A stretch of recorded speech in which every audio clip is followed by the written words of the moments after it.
Welcome Blades here. I'm here to just do a little quick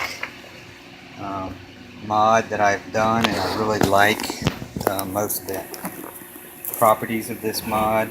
I intend to, dress it up and make it look a little better. It's kind of like prototype. First of all, to just explain the reason behind it. This ZMR, I had a PDB frame plate on here one time, and I really liked it and all that, but anyways, I shorted it out, and so I went back with the regular plate. When I did, I didn't put the second layer on there. First thing I did, just left the layer off, and then I added the normal top. And then when I did that, I took one of these XT60 mounting brackets that you solder on, and I had one end of it, it has two holes on each side, so I just mounted it to the one of the mounting screws, and then I messed up the, we have to back this up. After not applying the second plate to the bottom, I had this extra, so I had it on the side. And the other day, that's where I was at, I had mounted this XT60 right here on the side facing up, and I loved it because it was right there and I could just plug in and out right there. Really nice. Kept my wires, previously I had them wrapping around to the back side here, and you always have to worry about the wires getting in the props and this and that.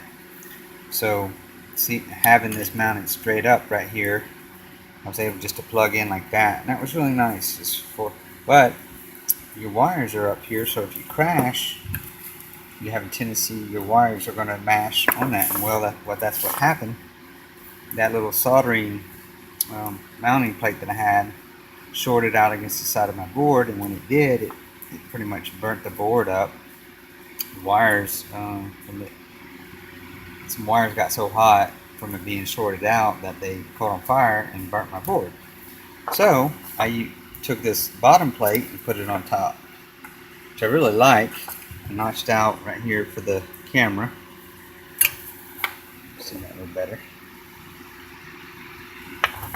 And I like this this XT60 up top here so well that I wanted to redo it, but I didn't want it to be straight down like this with my wires being looped up, that in a crash would put pressure. So the best way to go about this, of course, now this battery, I have a little adapter on there, but this way the wire is nice and flat, level. Of course, my other batteries have a little bit slighter, shorter cable, so they're like not even outside of the too much outside of the framework itself, and they're not gonna, any kind of crash is not gonna apply any pressure to that. And so what I did was, seeing how I used this bottom plate for the top plate, I had some extra arms, so I just took an arm and mounted it to where it normally would mount, a couple screws, and cut it short enough to where it wasn't out there in the way. And then I actually used one of the mounting holes for the cable tie, and I grooved it right here for the cable tie, but it still quite wasn't enough to hold it down, so I got it hot glued right now. But I've ordered one of those XT60. It's kind of like goes over top of your XT60, and I want to make this bracket longer, so it'll come out a little bit longer, and it'll have the proper mounting and all that. But anyways, I just wanted to show y'all how really nice this cleans up the wiring, and it gives you your battery connector nice and accessible, and you're not having to worry about your wire being too long.